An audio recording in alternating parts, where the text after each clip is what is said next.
Hello les guys, j'espère que vous allez bien, c'est Wendy Grace et on se retrouve dans un nouvel épisode de Les Humains, le podcast qui parle de relations humaines, du cœur de l'homme et des sujets de société que personne ne veut aborder. Si tu découvres ce podcast, ajoute-le à ta bibliothèque pour ne manquer aucun épisode. Aujourd'hui on parle relations et plus particulièrement des déceptions amicales, amoureuses, relationnelles de manière générale. Pourquoi tu en accumules autant? Pourquoi c'est toujours les mêmes schémas qui se répètent dans tes relations? Est-ce qu'il y a des raisons? Est-ce qu'il y a des causes, des justifications qui expliquent toutes ces déceptions que tu vis? Je vais répondre à toutes ces questions au cours de cet épisode. L'idée, c'est de parcourir la raison cachée, la grande raison cachée derrière tes déceptions relationnelles et bien sûr te donner des clés pour sortir de ce cercle vicieux. Si tu souhaites savoir pourquoi tu es toujours déçu et surtout t'émanciper de ce cercle, l'épisode est pour toi. Prends de quoi noter et installe-toi dans un lieu calme. Une fois que c'est fait, on peut commencer. Avant d'entrer dans le vif du sujet, je commencerai par un petit disclaimer. Les déceptions font partie de la vie. Donc l'épisode d'aujourd'hui, c'est pas une recette miracle contre les déceptions de manière définitive. Tu vas toujours en connaître tant que tu es sur Terre, tant que tu es dans les relations, tant qu'il y a des humains imparfaits, tu vas connaître des déceptions. Le but de cet épisode, c'est de te donner la raison pour laquelle tu es toujours dans ce cercle de déception. Il y a une différence entre être déçu et être déçu régulièrement, être déçu fréquemment. Le but de cet épisode, c'est de te donner des clés pour sortir de ce cercle de déception fréquente. La grande raison qui explique pourquoi tu es toujours déçu dans tes relations, c'est l'espoir que tu mets dans l'humain. Tes attentes ne sont pas élevées. Tes attentes ne sont pas très élevées. Tes attentes sont irréalisables. Et ça, tu dois en avoir conscience. Personnellement, ça m'a pris du temps à réaliser que ce que j'attends des autres, ce que j'attends même de ma propre personne, c'est pas réalisable. Du fait que les humains, nous sommes imparfaits. Tout le but de sortir du cercle vicieux des déceptions, c'est de prendre conscience des attentes qu'on a, les analyser, trouver la source de ces attentes et ensuite adapter ces attentes au monde dans lequel on vit, adapter ses attentes à ce qui peut être fait. Attention, ça ne veut pas dire qu'il ne faut pas avoir d'attentes du tout, je suis contre ça, il faut des attentes. Ça ne veut pas dire qu'il faut prendre n'importe qui parce que dans tous les cas, on va être blessé vu que l'humain est imparfait. Non, on veut des bonnes personnes, des personnes qui progressent, des personnes qui ont les mêmes valeurs que nous. Ça veut simplement dire qu'il y a des attentes qu'il ne faut pas attendre des hommes, mais qu'il faut attendre de Dieu. Il y a des attentes que tu as qui ne sont pas des attentes qui sont destinées aux hommes. C'est des attentes qui sont destinées à Dieu. Seul Dieu peut combler ce type de besoin. Je vais entrer dans ces espoirs, dans ces attentes que tu places dans l'homme plutôt que dans Dieu. La première attente que tu vas placer dans l'homme, c'est une attente de paix, de joie continue, de joie permanente, de bonheur, de plaisir continu. Un peu comme on nous apprend dans Cendrillon, quand le prince se mariait à Cendrillon et qu'on nous dit qu'il vivait heureux avec des enfants. On s'imagine une vie sans problème, une vie sans embûches, une vie avec une joie permanente et continue. Lorsqu'on grandit, lorsqu'on évolue, on sait que ça n'existe pas réellement, qu'il y a toujours des problèmes, que c'est pas comme ça en fait, c'est pas un conte de fées, les relations. Mais c'est pas parce que on le sait dans un coin de notre tête que dans notre cœur c'est pas ancré, que dans notre cœur cet idéal il est pas encore là. À titre d'exemple, on est très conscient que des problèmes dans les relations vont arriver, ça existe. Mais on n'a pas dans notre tête la réalité du problème. Je m'explique. C'est une chose de savoir qu'il va y avoir des problèmes, mais savoir que ce problème, il va potentiellement te drainer. Savoir que ce problème, il va pas y avoir de solution tout de suite. Savoir que ce problème, il va créer une distance. Savoir que ce problème, il va créer de la tristesse dans ton cœur. Ça, c'est des choses qui sont pas ancrées en toi. Donc, même si tu te dis dans un coin de ta tête, oui, c'est vrai, il va y avoir des problèmes. Oui, c'est vrai, ça va pas toujours bien aller. En vérité, dans ton cœur, même s'il y a un problème, dans l'heure qui suit, dans la minute qui suit, ça devrait aller, en fait. Et rien que ça, c'est idéaliste. C'est idéaliste, c'est utopiste, parce qu'un problème, c'est un problème. Un problème, si c'est un problème, c'est qu'il ne peut pas se régler comme ça en claquant des doigts. Cette joie parfaite, ce bonheur parfait, cette paix continue, tu l'as auprès de Dieu. Tu l'as dans ta relation avec Dieu, tu l'as quand tu es en prière, tu l'as quand tu lis la Bible, tu l'as quand tu es bien avec le Seigneur et pour aller plus loin, c'est l'état qu'on aura quand on sera au paradis. C'est ce que la Bible a dit. L'au-delà, c'est l'état où il n'y a plus de problème, où c'est la paix. Et c'est pour ça que beaucoup de personnes sont croyantes, parce que elles savent que ici, on va pas avoir en fait le bonheur parfait. C'est au ciel. C'est assez récent cette vision chrétienne, puisque je parle de la chrétienté, du bonheur qu'on a sur Terre, de cette paix parfaite qu'on va avoir sur Terre. C'est très influencé par le monde dans lequel on vit, hein, le monde qui nous promet bonheur, fais ceci, développe-toi personnellement, tu vas être heureux, comment trouver le bonheur parfait, comment trouver le travail qui te correspond, comment trouver ta voie. Enfin bref, on va vraiment mettre l'accent sur la vie terrestre et sur le bonheur que tu peux trouver ici. Et malheureusement, ça gangrène un petit peu aussi la foi. Je parle de la foi chrétienne. Je suppose que c'est la même chose avec d'autres foi aussi. C'est beaucoup placé sur le bonheur, sur la paix que tu dois avoir sur Terre. C'est très terrestre en fait. Alors que la foi, c'est spirituel. C'est des promesses qui vont prendre place en totalité au ciel. Et ça implique d'avoir une certaine vision de la vie. Ça implique d'avoir une certaine vision du monde. La vision du monde que la Bible elle va te donner, c'est une vision d'un monde qui est corrompu, d'hommes imparfaits, d'hommes qui pêchent. Et puisque ce sont des hommes qui pêchent, comme toi tu pêches, comme toi tu es imparfait, forcément il va y avoir des problèmes. Forcément tu n'auras pas cette joie parfaite en continu. Tu peux l'avoir, et c'est tout le but de bien choisir ses relations. Tu peux avoir une partie, mais ce qu'on vit sur Terre, c'est toujours en partie, c'est jamais la perfection. Quand tu cherches la perfection, quand tu es attaché à la perfection dans ton cœur sur cette Terre, tu vas tout le temps être déçu.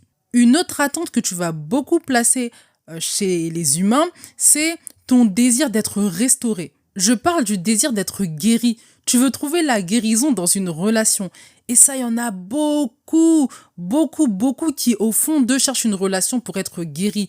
Guéris de leur traumatisme, guéris de leur déception passée. En fait, la relation, c'est l'espace de la guérison. Sauf que un humain faillible ne peut pas te guérir. Avant d'entrer dans les considérations spirituelles, la guérison, c'est psychologique. La guérison, c'est mental. La guérison, c'est aussi spirituel. Comment un homme, comment une personne, comment même plusieurs personnes qui n'ont pas ces outils vont t'aider à y arriver? Une relation peut participer à ton processus de guérison. Je dis pas le contraire. Par contre, la relation en tant que telle, c'est pas ton espace de guérison. C'est pas un homme qui va te guérir. C'est pas une femme qui va te guérir. C'est pas une meilleure amie, un meilleur ami qui va te guérir. C'est pas une connaissance qui va te guérir, non. Ce qui va provoquer ta guérison, c'est ta volonté de te rapprocher de Dieu, ta volonté de faire le bilan, de regarder à toi, de consulter des professionnels de la santé qui vont pouvoir t'aider, déconstruire les schémas de pensée que tu as, les schémas problématiques et toxiques. C'est ça qui va t'aider. C'est pas un humain. La relation en tant que telle, elle ne va pas t'aider à guérir. C'est pas parce que tu es avec un homme, c'est pas parce que tu as une meilleure amie ou tu as un meilleur ami que juste parce que tu as cette personne dans ta vie qui t'apporte un peu de bonheur, un peu de joie, tu vas être guéri de tous tes traumatismes. Ça n'existe pas. Ce qui arrive souvent, c'est qu'on est blessé. On va vers d'autres personnes blessées et on pense que parce qu'on s'est associé à des personnes blessées, donc qui comprennent qui on est, elles vont pas reproduire les blessures qui nous ont été infligées par le passé, par d'autres personnes. On part du principe que ça va être beaucoup plus facile de trouver la guérison dans une relation avec une personne blessée parce qu'elle nous comprend au final. Mais ça ne marche pas comme ça. Deux personnes blessées, si elles ne décident pas de faire le travail sur elles-mêmes, ça va donner une relation de traumatisme, une relation de blessure. Donc c'est une mauvaise idée de s'associer à une personne en pensant que rien que le fait de s'être associé à elle, automatiquement on va recevoir la guérison. Par contre, Dieu peut te guérir et la Bible, elle regorge de livres, de versets, de chapitres sur la guérison. Rien que les psaumes, par exemple. Les psaumes, c'est plein de versets, c'est plein de chapitres où on parle de la guérison, où on parle de la restauration que le Seigneur peut apporter dans ta vie. Donc, je te conseille de les lire, je te conseille de les déclarer pour ta vie. Ça va te faire du bien et de surcroît, entretenir une relation avec Dieu. Ça peut t'aider à guérir, ça peut t'aider à passer au-dessus, ça peut t'aider à surmonter certains traumatismes. Autre attente que tu vas placer dans les humains, dans les relations, c'est ton désir de sortir de la solitude, ton désir de fusion, ton désir d'intimité parfaite. Oui, une relation a pour but de te faire sortir de la solitude. Mais tu vas forcément, toujours, à un moment donné, te sentir seul. Pourquoi? Parce que tu es différent de l'autre. Donc, vous allez arriver à un niveau de connexion, vous allez arriver à un niveau d'intimité où vous allez vous connaître. Cette personne va te comprendre, donc tu vas te sentir de moins en moins seul. Mais étant donné que cette personne n'est pas omnisciente, que cette personne n'est pas toi, il y a des moments, elle va pas te comprendre. Il y a des moments où l'intimité, ça va pas sauver les choses. Ça ne veut pas dire que cette relation sera mauvaise, ça ne veut pas dire que cette relation ne va pas te faire du bien, ça ne veut pas dire que tu ne peux pas aller vers les autres parce que tu as besoin de relations. On est des humains, on est des êtres relationnels. Le podcast, il existe pour ça. Ce que je veux dire, en revanche, c'est que ce désir d'être compris à 100%, ce désir d'être parfaitement entendu à 100%, être parfaitement écouté à 100%, c'est pas une attente que tu dois placer dans les autres parce que par nature, ils ne vont pas y arriver. Donc c'est pas mauvais de vouloir une relation, c'est pas mauvais de vouloir sortir de la solitude, c'est pas mauvais. Simplement, il faut accepter le fait qu'on va pas être compris à 100%. C'est ok, il faut l'accepter. Il faut accepter aussi que si on a envie d'être compris à 100%, qu'on recherche le Seigneur. Lui, il peut nous comprendre à 100%. Pour ce qui est des humains, on ne sera jamais compris à 100%. Et c'est pas grave en fait, c'est pas grave. Ça fait aussi la beauté d'une relation, ça fait aussi la relation humaine. Parce qu'on comprend qu'il y a des zones de notre vie que l'autre il peut pas, auxquelles l'autre ne peut pas accéder. Et c'est pas grave en fait. Ça fait la beauté d'une relation, c'est une relation.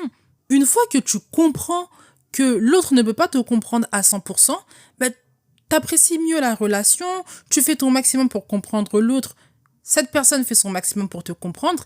Et quand ça devient inaccessible pour l'autre de te comprendre, bah, tu l'acceptes et tu trouves d'autres moyens d'être comprise en plus de profiter de ton jardin secret parce qu'il est inaccessible pour certaines personnes. Enfin, une attente que tu places aussi beaucoup chez les autres, c'est cette attente d'un cœur pur. Ce que je veux dire, c'est que tu comptes beaucoup sur la pureté, sur le bon cœur des autres, sans savoir que le cœur de l'homme, c'est un cœur qui est par nature mauvais. On fait notre maximum tous les jours pour avoir un bon cœur. Moi-même, celle qui vous parle, je fais mon maximum tous les jours pour avoir un bon cœur, pour ne pas blesser les autres, etc. Mais je reconnais que mon cœur, il est fondamentalement mauvais. C'est-à-dire que les projets, des fois, que j'ai dans ma tête, les pensées que j'ai, le mal que je médite pour le faire à certaines personnes qui m'ont blessé, par exemple, bah, c'est une expression de mauvais, c'est une expression de mal, en fait. Quand tu reconnais ça chez toi et que tu le reconnais chez l'autre, tu sais que cette personne, elle peut me faire du mal. Tu sais que cette personne, elle peut te blesser. Tu sais que cette personne, elle a le libre arbitre. Qui dit libre arbitre, c'est la possibilité de choisir entre le bien et le mal. Si cette personne, elle peut choisir le bien, pourquoi elle ne choisirait pas le mal un jour? Maintenant, ça ne veut pas dire que tu dois pas avoir de relation. Ça ne veut pas dire que tu dois pas t'associer aux gens. C'est pas ce que je dis. Choisis des personnes qui font leur maximum pour avoir un bon cœur et tu le vois dans leur vie qu'il y a des bonnes actions, qu'elles sont fidèles à leurs paroles, qu'elles savent se remettre en question. Ce que je veux dire, c'est que ces personnes, même si elles font leur maximum pour avoir un bon cœur, du fait que ce sont des humains, il y a des moments où elles vont te blesser. Il y a des moments où elles vont te faire du mal. Et si elles le font pas dans la vraie vie, dans leur tête, ne t'inquiète pas qu'elles méditent le mal des fois sur toi. Quand tu as conscience de ça, quand tu sais que le cœur de l'homme, c'est un cœur qui est mauvais, t'avances avec plus de sérénité, tu sais anticiper et tu sais accepter aussi que une relation n'est pas parfaite. J'ai parlé des autres, mais je parle aussi de toi. De toi avec ton mauvais cœur. Toi avec ton cœur qui est rempli d'amertume, ton cœur qui veut faire du mal, qui veut se venger, qui n'accepte pas une critique, qui n'accepte pas un reproche, qui juge. Je parle aussi de ton cœur. C'est facile de regarder aux autres, c'est facile de pointer du doigt, mais c'est dur d'enlever la poutre qu'il y a dans notre œil, c'est dur de regarder à nous, de nous remettre en question. Ayant conscience de ce mauvais cœur, ayant conscience que tu médites le mal toi aussi dans ton cœur, que tu n'es pas une personne parfaite, tu penses sincèrement qu'il y a des niveaux que tu vas pouvoir supporter, qu'il y a des niveaux de moquerie, qu'il y a des niveaux de méchanceté, qu'il y a des niveaux de sacrifice que tu vas pouvoir supporter.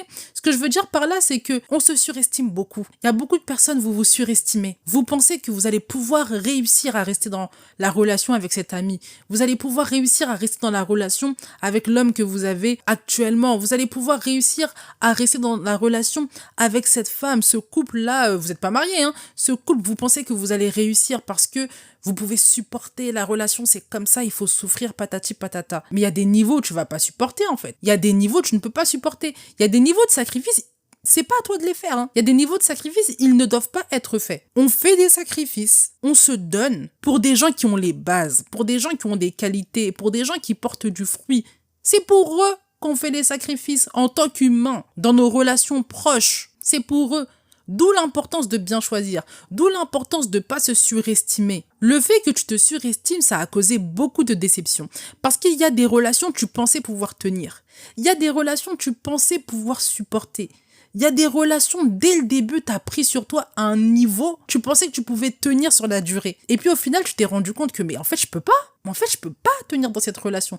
Et puis tu sors avec une déception. Mais en fait, tu es déçu de qui ? De la personne qui t'a montré son visage dès le début, de la relation qui a montré sa dynamique dès le début, ou de ton cœur, ou de ta capacité de supporter. Parce que tu pensais que tu pouvais. Tu pensais qu'il n'y a pas besoin de choisir, il n'y a pas besoin de critères. Oh, les gens parlent de critères, les gens parlent de ceci, cela, mais il faut supporter. Les relations sont difficiles. C'est vrai, il y a une part de sacrifice à faire. Il y a une part de garder son cœur, comme on le dirait en lingala, je le traduis en français. Il y a cette part-là dans la relation. Mais pour qui ? Pour quel type de personne tu fais ça ? Pour qui, en fait ? Et c'est à quel niveau ? C'est pas pour dire qu'il y a des niveaux de sacrifice que tu pensais ne pas pouvoir faire, que tu fais et finalement tu n'aurais pas dû les faire. Ça dépend qui est la personne, en fait. Ça dépend qui est la personne, ça dépend quelle est la relation, quel est le statut de la relation aussi. Il y a des niveaux de sacrifice qu'on ne fait pas pour des gens qu'on vient de rencontrer, par exemple. Il y a des niveaux de sacrifice qu'on ne fait pas pour des personnes qui nous ont pas mis la bague au doigt ou des personnes avec qui on n'a pas fait un certain temps en amitié. Tout ça, ça rappelle une chose. L'importance des critères, l'importance des standards. Ne te surestime pas. J'ai parlé des autres, j'ai parlé du fait que tu plaçais tes attentes dans les autres, beaucoup trop d'attentes dans les relations, et tu es déçu. Mais il y a aussi la raison qui est que c'est toi-même qui te déçois à chaque fois. Tu es déçu de relations, mais c'est pas les autres en fait, c'est toi-même.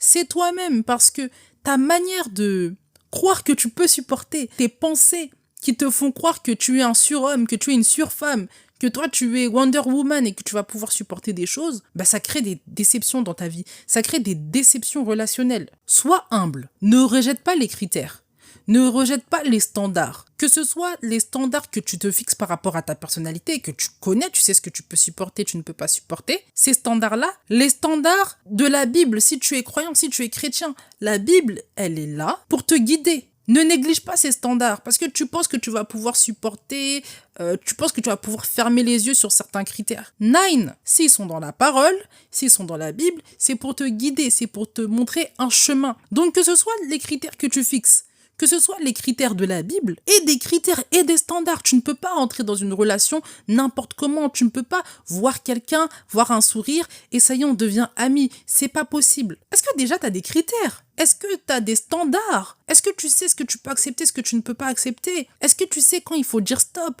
Est-ce que tu sais, malgré la gentillesse de quelqu'un, malgré la sympathie, malgré même son esprit de service à certains moments, tu ne vas pas pouvoir continuer ? Est-ce que tu sais mettre des limites ? Donc la solution, c'est d'avoir des standards. La solution, c'est d'avoir des limites. La solution, c'est ne pas se fier au cœur pur d'apparence des gens. C'est ne pas avoir cette attente de trouver quelqu'un avec un cœur hyper bon.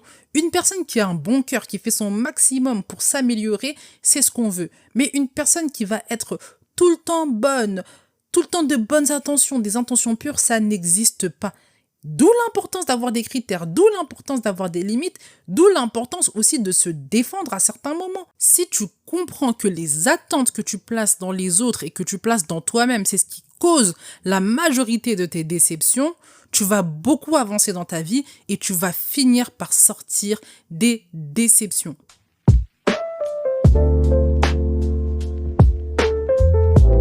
L'épisode touche à sa fin, j'espère qu'il t'a plu, j'espère qu'il t'a donné le boost qu'il te fallait, j'espère qu'il ne t'a pas découragé parce que c'était pas l'objectif. L'objectif de cet épisode, c'était de te donner les raisons de tes déceptions régulières, mais également de te donner des clés entre-temps pour que tu puisses t'en sortir de ce cercle vicieux parce que tu ne mérites pas ça. Si l'épisode t'a plu, je t'invite à mettre les étoiles et à partager le podcast. Tu peux t'inscrire à la newsletter en attendant, on parle également de relationnel, tu as le lien en description. En attendant, médite bien cet épisode, on se retrouve dans le prochain. Bye!